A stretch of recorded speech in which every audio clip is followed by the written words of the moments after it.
may cabin filter pa rin pala.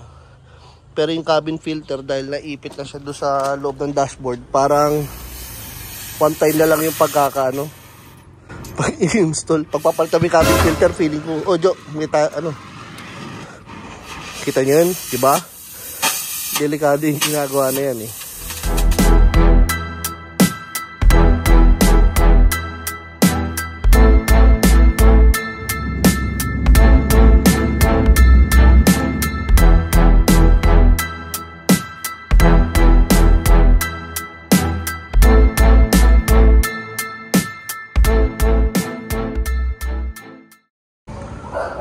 Yo, what's up mga kausap? Tingnan natin, silipin natin yung ating DA17 na bugo na DA17 na bugoy. DA17 na si Bugoy dito sa JL Racing. Ito yung 350Z ni Boss Joan. Ang ganda, no? Punta tayo ngayon dito sa JL Racing. Silipin natin si Bugoy. Medyo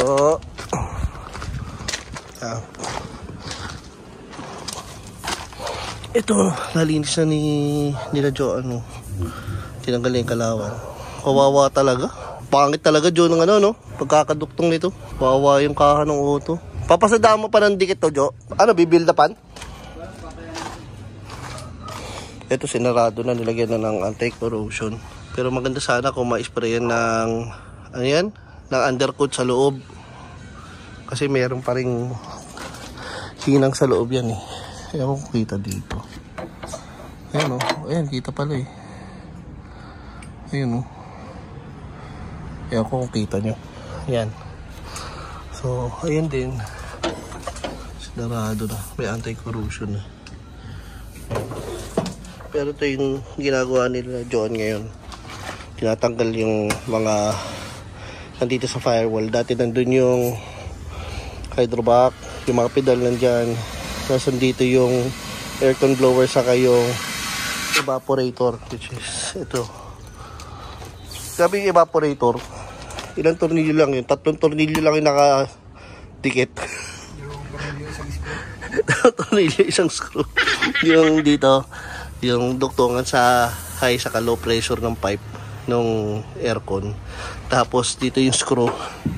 Tapos nakatornilyo yung isa summer. Dito, dito. Yun lang, tinanggal lang yung 3, nalaglag na yung ano, buong assembly na yan, oh. Ito yung blower.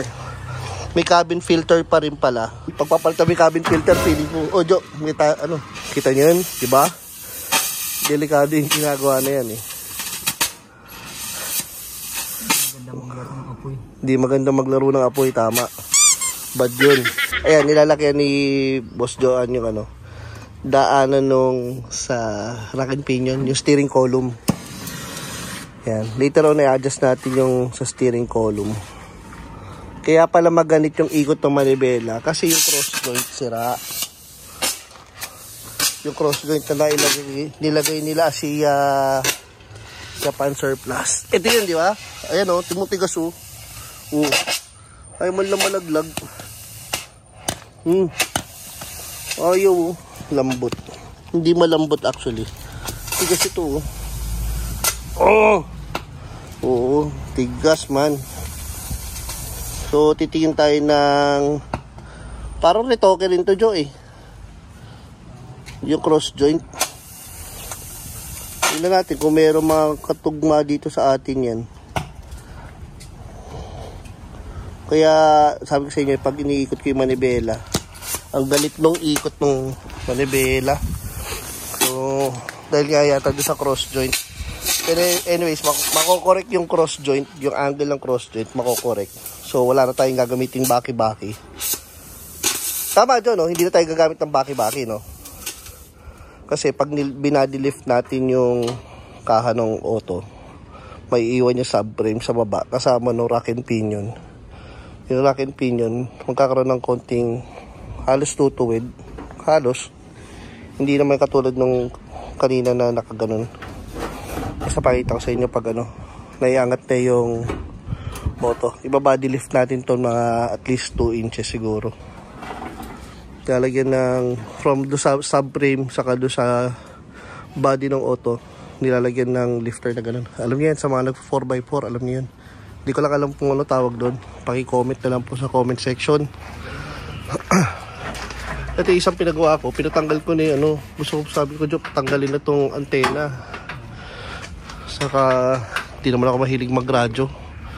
Saka normally naman yung mga stereo natin puro MP3 player na, internet based. Kakabit mo yung iPad mo o yung cellphone mo sa radyo, okay na yun. So hindi ko na kailangan yung antena. Ayan ang daming kinokorek. Ang daming butas-butas sa loob sa firewall. Firewall, hindi na firewall ang tawag dyan kasi wala din makita yata sa loob. Ayan kita nyo yung butas-butas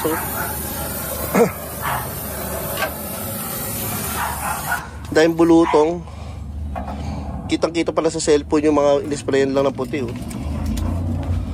Ayan So, yung mga yan ayusin. Ang problema namin yan dito sa shop is wala pang kuryente kaya hindi pa makakapag hindi pa makakapaggamit ng compressor para sa spray paint. Ayan naglalatag pa lang ng linya ng tubig.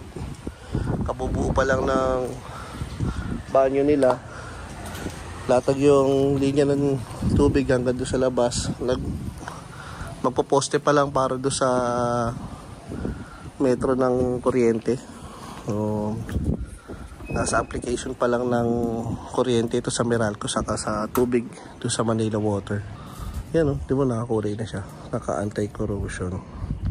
Gusto nga sana nila pinturahan na kaya lang wala kang kuryente pa dito sa Apos. Wala pa tayong paint booth. Baka magreklamo yung mga kapitbahay. Kaya unti-untiin lang muna natin si Bugoy. Itong mga saan yung harness. Ayun yung harness. Tumatama pala doon sa Ayan butas na Tumatama pala kasi yan doon sa lock and pinion doon sa steering column. Tumatama. So buti nakita na kagad. Mapuputol sana yan. Saka yung radiator hose tumatama rin dito sa may EPS. Tumatama. Kabutas na nga yun nakita lang ni Aldrin. Radiator lang to nung dinala ko dito Jo Bakit nahubaran? Ito na naman po tayo. Voy a la playa, había subido la marea. Sa mga ilang episode bago matapos to, siguro mga 50. Tapos tayo dyan, Brad. Ubus na naman ang pira ng bangko.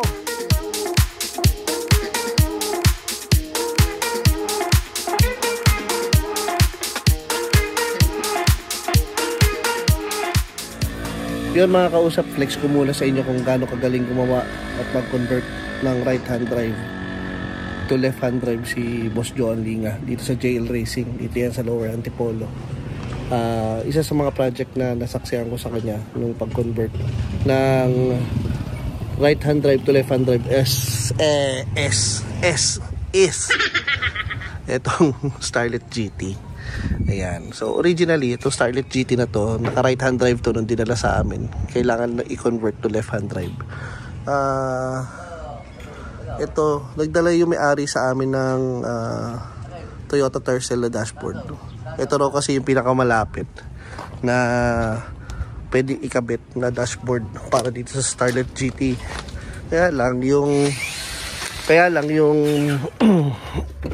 ay ko, yun na. Kaya lang, masyadong mahaba yung dashboard ng Starlet ay nung Tercel. Kaya sabi ni Joe, siya na lang magko-convert nitong existing dashboard ng Starlet GT from right hand drive to left hand drive. Tingnan nyo, sabi, pulido ng pagkakagawa ng dashboard. Parang tin-ready print, tapos parang siya tin-ready print na binaliktad, ni-reverse, tapos yun na yung ginawa.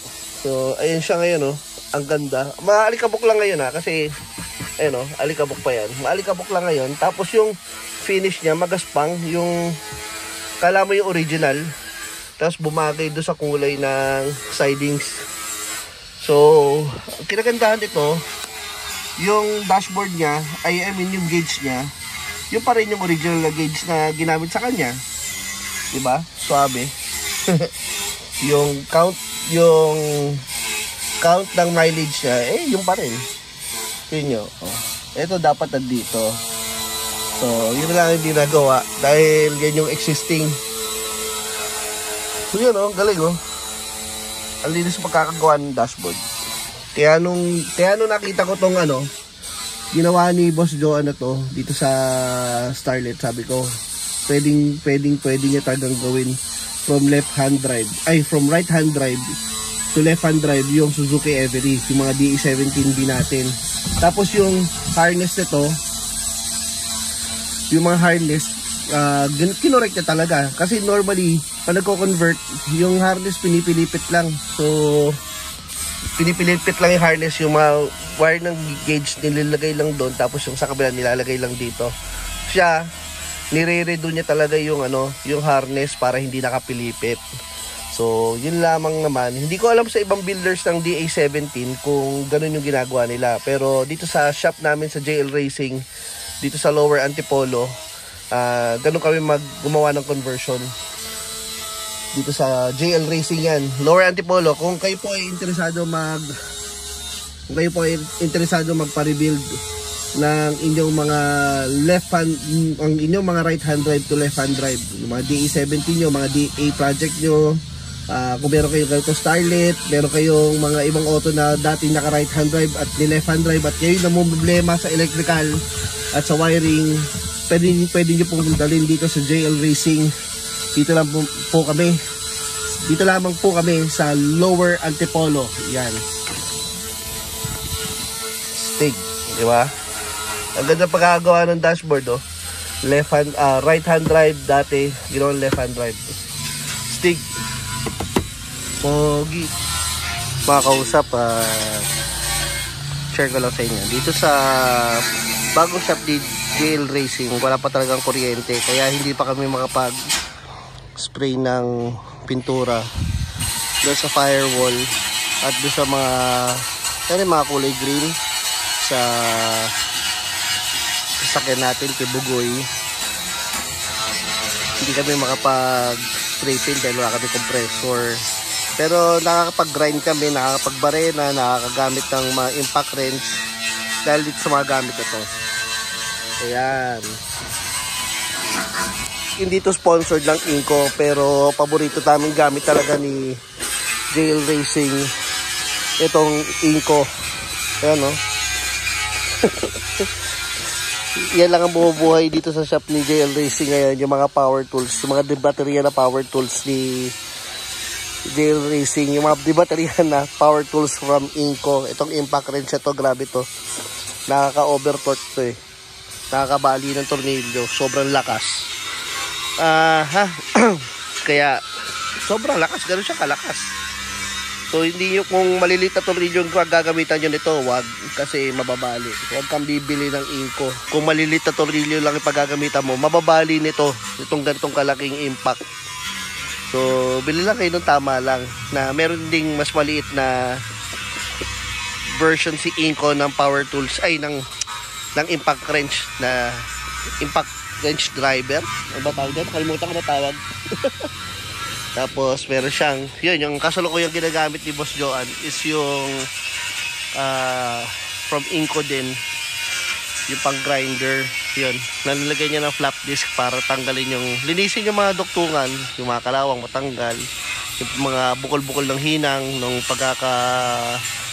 pagkaka-acetylene matanggal. Yun yung ginagamit niya. Saka meron siya ditong, alam ko para sa barena to barena ba to? Alam ko barena to ayan so yan lang ang bubuhay dito sa shop ni Boss Joan ngayon, mga gamit from Inco.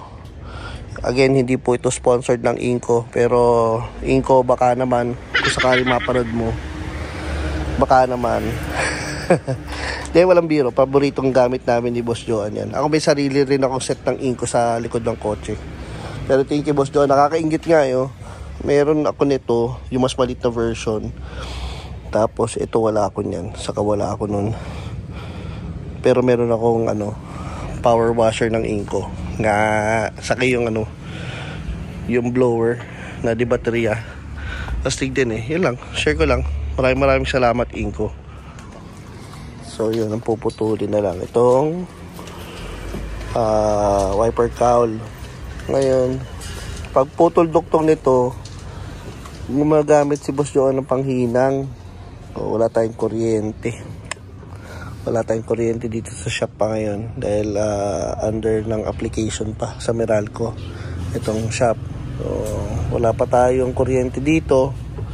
Alam mo, kung meron lang tayo sa ng power station, pwede yun, kaya yan eh.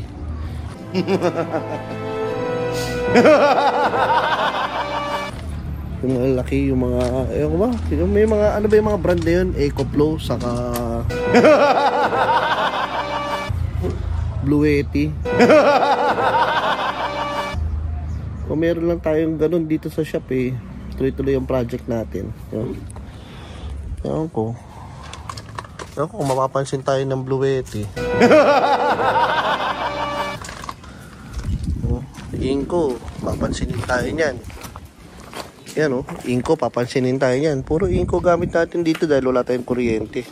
Nag-charge lang kami ng battery pag uuwi na sa gabi. Kinabukasan, upak ulit. Yan. Pero yung battery, tumatagal lang tumatagal lang ilang araw ba? Mga 2 araw din yata. Tumatagal yung battery. Tuloy-tuloy yung trabaho dito sa shop. Gumawa ng transmission doon. Tapos may nabara ng isang araw dito. Nag-top overhaul. Inko lang ang gamit namin na power tools. Dito, kailangan natin ng power station. Bili na lang tayo. Kung meron lang din si power station si Inko, di Inko na lang kunin natin. Kasi tagal pa ng Meralco eh. Waiting pa tayo sa Meralco kung kailan tayo kakabitan ng kuryente dito. Later on, kakailanganin ko rin ng Blue Yeti or ng EcoFlow na power station. Kasi nga, gagawin natin camper van to si Bugoy, di ba? Tingnan natin. Let's see. So, test fit ng wiper cowl. Sakto yung butas sa kabila. Dito wala. Wala dito. So, magic natin dito sa jail racing. Yun, yung butas na yun, lilipat dito. Tapos, itong windshield washer, malilipat dito. Nako, paano yun? Magic. Abangan, susunod na kabanata.